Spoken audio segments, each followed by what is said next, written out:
Hamas has not renounced terrorism. It has not renounced the use of violence to achieve its political aims.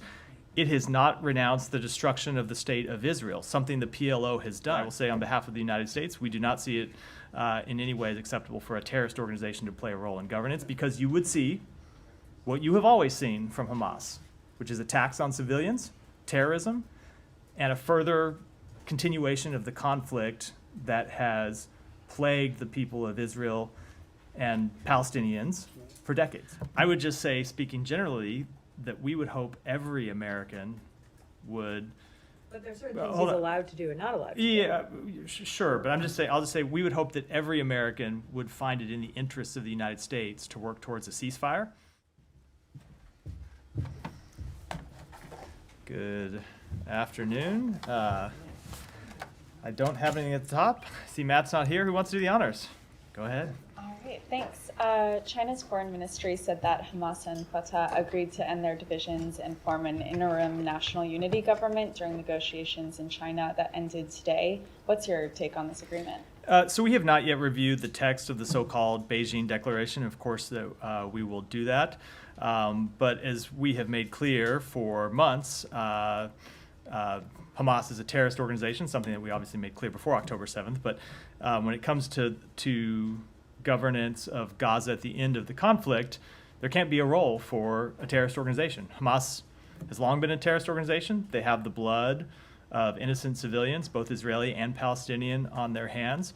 And so when you look at the post-conflict governance of Gaza, we do see, as we have made clear, we want to see the Palestinian Authority governing a unified Gaza and the West Bank, but no, we do not support a role for Hamas.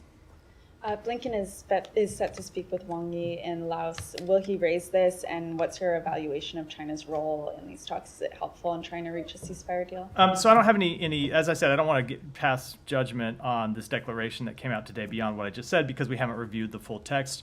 I want us to be able to look at it and give a more thoughtful response, which of course we will do. But when it comes to China's role, I think, as you know, the Secretary has talked to Wang Yi a number of times about playing a constructive role in Middle East diplomacy since the outbreak of the conflict. He called Wang Yi from Saudi Arabia on our very first trip to the Middle East just a week after October 7th, and he's spoke to him on the phone a number of times and spoke to him when we've had the occasion to travel to China and when Wang Yi has had the occasion to travel here. And what we have generally encouraged China to do is to use their influence with countries in the region, especially countries with whom they have a relationship with where we don't, to discourage any escalation in the conflict. So, for example, Iran, which has continues to finance and support proxies that have launched attacks on Israel, or in the case of the Houthis, have launched attacks on commercial shipping. We have used China to use its influence to try to bring those attacks to an end, and will continue to do that.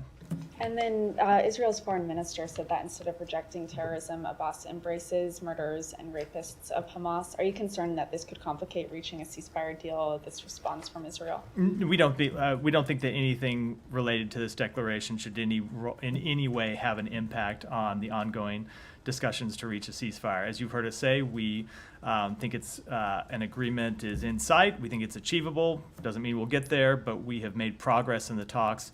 And no, I don't think either this announcement or the reaction to it should play a role in making making a conclusion of those talks more difficult. Thanks. Yeah. Thanks.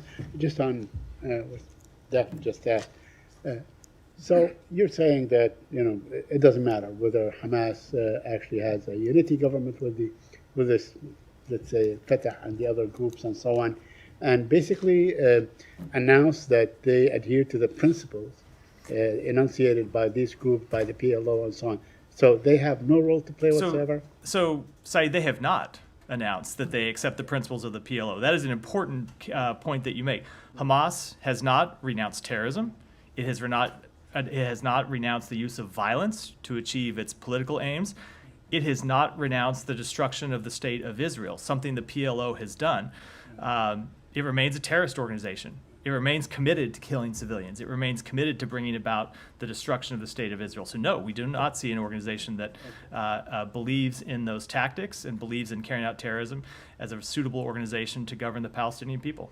Okay, so in fact, in their statements and so on, and their discussions and their interviews, and we have seen their spokesmen engage on Arab satellite TV all the time, and they actually say that they will go along with the principles of the PLO. They accept the two-state solution.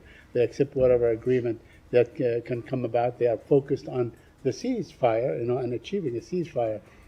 You don't think there is anything positive in these gestures? The fact that they most recently spoke about a two-state solution as a solution to the conflict. They have not in any way committed to a two-state solution. And I just make clear, they could have, in the context of this declaration today, signed on to the principles of the PLO, and they did not. So maybe a spokesman makes statements from time to time, but Hamas as an organization has not renounced its support for violence, its support for terrorism, or its commitment to the destruction of the state of Israel, and that's an important point. So, just, I don't want to belabor the issue, but, looking at how much influence Hamas has had in Gaza over the past, for a very, very long time, 17, 18 years and so on. And do you see a situation where they actually can be, completely taken out, or can be decapitated, as the Israelis, just to use the Israeli term and so on, from the political scene? I mean, they are embedded in the society itself. So a few things about that. As you've heard us say before, we of course believe that Israel can achieve military aims when it comes to the defeat of Hamas, but that is different, as you made clear in your question, to political aims. And we think that ultimately the best way to ensure that Hamas does not regain strength and reassert its position inside Gaza is to offer a different political path forward for the Palestinian people. And that's what we are committed to doing. That's what we have been trying to work on with all of our partners in the region.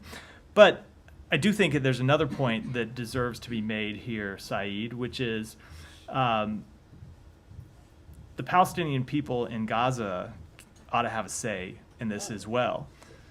They ought to have the foremost say in choosing who their leaders are.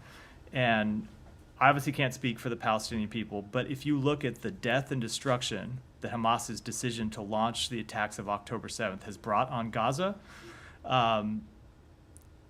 there's no one that has brought more pain and suffering to the people in Gaza than Hamas, through their decisions first to launch the attacks of October 7th, and then their ongoing decision, which continues today, to hide among civilian communities and use civilians as human shields. So that's ultimately something that the Palestinian people have to speak to and speak to through their representatives. But I will say on behalf of the United States, we do not see it in any way as acceptable for a terrorist organization to play a role in governance, because you would see what you have always seen from Hamas, which is attacks on civilians, terrorism, and a further continuation of the conflict that has plagued the people of Israel and Palestinians for decades. Well, I agree 100% with you that, the final say ought to be for the Palestinian people and nobody else. I agree with you with that. Let me ask you about, prospects for the ceasefire. Are you inclined to believe that the Israeli Prime Minister may surprise everybody and announce that he agrees to the terms of the ceasefire? What is your reading of what's going on? Because, we are probably at the point where every little detail has been discussed, every iota or every I has been dotted and every T is crossed and so on. So I don't know what the Prime Minister will say either in his speech to Congress or in any of his other public remarks. I'll leave that to him. But the discussions continue, and there are a number of issues at play that we're still working to reach conclusion on that we have not yet reached conclusion. My final question is on, there was a report that Israel bombed a tent of journalists. I wonder if you know about this report. And of course, there's been something like 160 Palestinian journalists that have been killed thus far. Why is there no outrage on the fate of journalists in Gaza? So I think there's a great deal of outrage about the deaths of journalists. You have heard us speak to this, not just me, but the Secretary has spoken to this a number of times and made clear the importance we place on the work that journalists do in conflict zones around the world, and of course especially in Gaza, where we, in many cases, the world only knows about what's happening inside Gaza because journalists who risk their lives, put their lives on the line to bring us the news are there every day reporting it. And so we mourn the death of any journalist just as we mourn the death of any civilian. And it is why, again, we are working so hard to try to reach a ceasefire. It's why the president has put his own political muscle behind this. It's why the secretary has worked on it. It's why others in the administration have worked on it, because we believe ultimately the only way to stop the suffering of civilians, all civilians in Gaza, journalists, others who, other aid workers, others who do important work, as well as just people trying to go about their lives. The only way to alleviate that suffering in the daily death toll is to reach a ceasefire. Thank you. Yeah. Thank you. Republicans are criticizing Vice President Harris for not attending or not planning to attend Israeli Prime Minister Netanyahu's speech to a joint meeting of Congress tomorrow. She'll be campaigning in the Midwest, but Republicans say she's boycotting the speech. Of course, there's also no public meeting right now between Secretary Blinken and Netanyahu. Can you say if this is a boycott or if there are any concerns on behalf of the administration about the optics of meeting with Netanyahu publicly? So Republicans are going to say what Republicans are going to say. I don't spend much time worrying about that, nor do I spend much time worried about optics. I worry about substance and reality. And the reality is the vice president's office has made clear that she had a pre-scheduled trip before the prime minister announced this date, which is a date he decided in consultation with Congress, not with the administration. So she had pre-announced travel. And I would just ask, what is more important, being there for a speech or meeting with the prime minister and talking about how we can work together to address our concerns? I would posit that a meeting is more important. Have Israeli officials reached out with any concerns? This is the first time this has happened, the vice president not attending a speech before a joint meeting of Congress in over 3 decades, I believe. Not that I'm aware of. Just Manchan, would Yeah. there be any meetings with other members of the delegation that will come with Netanyahu? I don't know who's accompanying him, but let's say at the State Department. I don't have anything to announce, but typically when you have a head of state or head of government meeting to the United States, there are always meetings that happen on the sidelines of that visit. And I would expect that to be the case here. Yeah. Thanks. Donald Trump's confirmed that Netanyahu is going to go to Mar-a-Lago tomorrow. Do you have any concerns that this meeting is happening ahead of his Congress address and also meeting with the president? And I have one more after that. I don't. Look, obviously we have one president at a time, and I think it's always important that everyone remember that. But at the same time, it's fairly common that heads of state and heads of government in foreign countries meet with political parties while they're here in the United States and meet with nominees for president while they're here in the United States, and we do the same thing. The secretary has met with opposition leaders and opposition candidates a number of times in his visits around the world, so that in itself is a fairly routine event. And, both on behalf of other countries and on behalf of the United States. And one, just going back to the region, there's a report about this. It's described as a secret meeting with the UAE about the Gaza Day After plan, and the reporting is that State Department Counselor Tom Sullivan attended. Can you confirm whether that meeting took place, and if yes, whether you can give us any more information about it? So that meeting did take place. Tom Sullivan was in the UAE at the end of last week to advance our plans around a ceasefire and advance our plans around the day after. But as often happens, I know people will portray these meetings as secret, but oftentimes these meetings involve pretty delicate, sensitive discussions and sensitive negotiations, and there's a reason we don't make the topics of those discussions public, and I think I will decline to do so here. Just one more, because there's an op-ed coming from the Emiratis as well. Their special envoy wrote about this. She said that the plan involves deploying a temporary international mission to Gaza. Can you comment at all on whether that's accurate? Or no, I have not read the op-ed that you're referring to. Obviously, we have been in discussions with our partners about what security inside Gaza would look like, both during a ceasefire and at the end of the conflict, but I don't want to comment on the particulars of those discussions from here. Just to follow up on that. Yeah, go ahead. On the on the day after plans, can you give us an understanding as to how far along those plans actually are? If you guys have agreements in terms of the countries that would partake in this international force to stabilize Gaza? You're stipulating something as fact that I have not said as fact from here, but go ahead. Okay, well, if you would like to, describe it in your own words, have at it. But just, are these agreements still in the works? Are they almost done? Are they ready to roll out, day 2 after a ceasefire? Just give us an understanding of where that stands. So it really does vary when you look at at different aspects of what's required for Gaza. We have had a number of discussions, including fairly advanced discussions with countries in the region about the security situation, how to address the security situation and ensure security in Gaza, and the same is true for governance. And there are proposals that we have put forward to our Arab partners. There are proposals that they have put forward to us, and we have been working through various differences. And and when I say it's not the case that every country in the region is signed up to the same plan either, right? People have different views about what the best way would be to accomplish this, and people have different political imperatives that they need to be responsive to. So we are working through that. It has been a high priority. Barbara Leaf was in the region last week, meeting with foreign ministers and other leaders. As I said, as I noted, Tom Sullivan was there on Friday. Secretaries had a number of phone calls over the past couple of weeks to talk about these plans. And I don't want to put a timetable on them, other than to say it is critical that the work move forward, and that's what we are working to do. Okay, and then just one question on the previous question she had about Trump meeting with Prime Minister Benjamin Netanyahu on Thursday. Are you guys concerned at all about the former president trying to influence the Prime Minister at a moment when there are these tense, high-stake negotiations to come to a ceasefire and hostage agreement?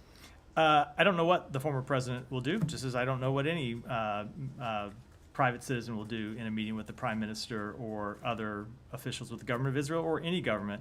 I would just say, speaking generally, that we would hope every American would.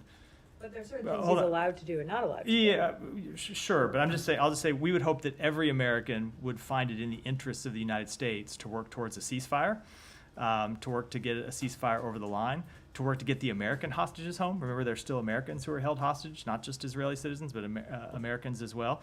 And so we believe it's in the interest of everyone in the United States to try and reach a ceasefire that gets our hostages home, as well as ends the suffering of Palestinians, and of course that includes Palestinian Americans who are in Gaza, and helps us build better, broader security and stability for the region. And can I just ask one clarifying question on that? The Hatch Act prevents citizens who don't have authority from the United States from directly or indirectly having correspondence with foreign governments to try and influence the measures or the conduct of those foreign governments. Is that the Hatch Act or the Logan I mean, Act? sorry, it's the Logan Act. Yeah. I'm thinking my Hatch old Act. DOJ hat on here. Yes. I still remember. I Thank remember you. little bits and pieces of it crawling around back here somewhere. How would you guys know if the Logan Act was violated here, given you're not going to have any U.S. official in these meetings? Maybe you have a plan for getting a readout. Can you just explain to us how you know? I think when it comes to any question about enforcement of U.S. law, I would defer entirely to the Justice Department. I don't think it's appropriate for me to comment in any way. Okay. Yeah, I'll come to you next, but go ahead, Saeed. Yeah, very quickly. I mean, we have witnessed before, and I'm old enough to remember the Reagan campaign, and they actually did influence the hostage negotiations and so on, and they delayed it. I mean, there are examples in history where actually this happened, where, certain contenders do not believe that we have one president at a time. I think it's a situation that is probably, kind of critical and for you guys to deal with. Look, I'm not going to speak to a meeting between the former president and the prime minister, but as I said, we would hope that no American citizen of any party would do anything to jeopardize the work to bring home American hostages who have now been held in captivity for over 9 months. Go ahead. Thank you.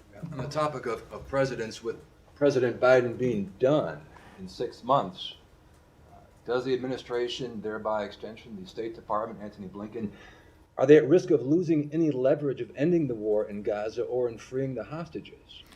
So the president is the president and brings in his conversations the full weight and authority and credibility and influence of the United States.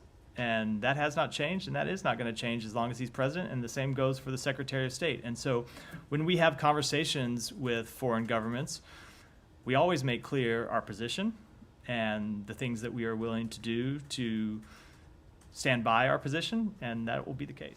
Yeah. Thank you. I don't claim to be an expert on this, but there's a British musician called Charlie who has described Kamala Harris as brat.